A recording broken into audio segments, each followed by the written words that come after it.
Cuttack Jawaharlal Nehru indoor stadium परिसर में आरंभ होती अखिल भारतीय विद्यार्थी परिषद 39तम राज्य अधिवेशन सीधासख नहीं जाऊँ मुख्यमंत्री अभिभाषण को समस्ते राष्ट्रीयतार काम रे हमें समस्ते लगिबा एवं ये राष्ट्र को यशस्वी करेगा और सही आधार रे आज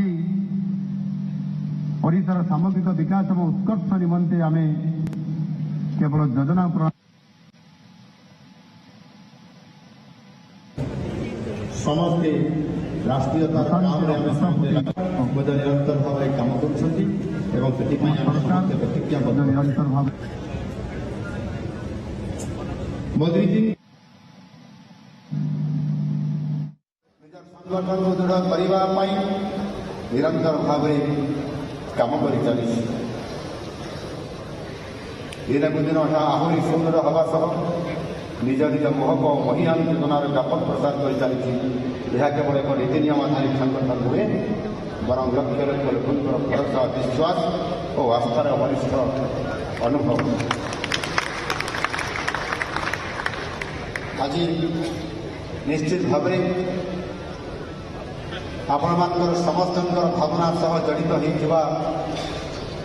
आज ओडिशा प्रदेश में दीर्घ 24 वर्ष पर गोटे सरकार नेतृत्व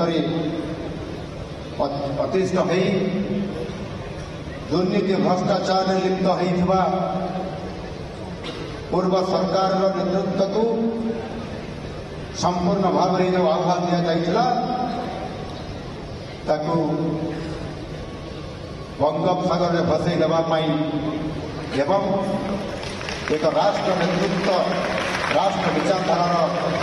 राजनैतिक दल को सामना को आणिकी ये राज्यर भविष्य तैयारी करने सहित ये देश सहित जोड़ी होगा एवं नवनिर्मित सरकार काम करिवार ये जो आह्वान थिला आज आपण समस्त 4.5 कोटी ओडिशार लोकों सहित जोड़ी होता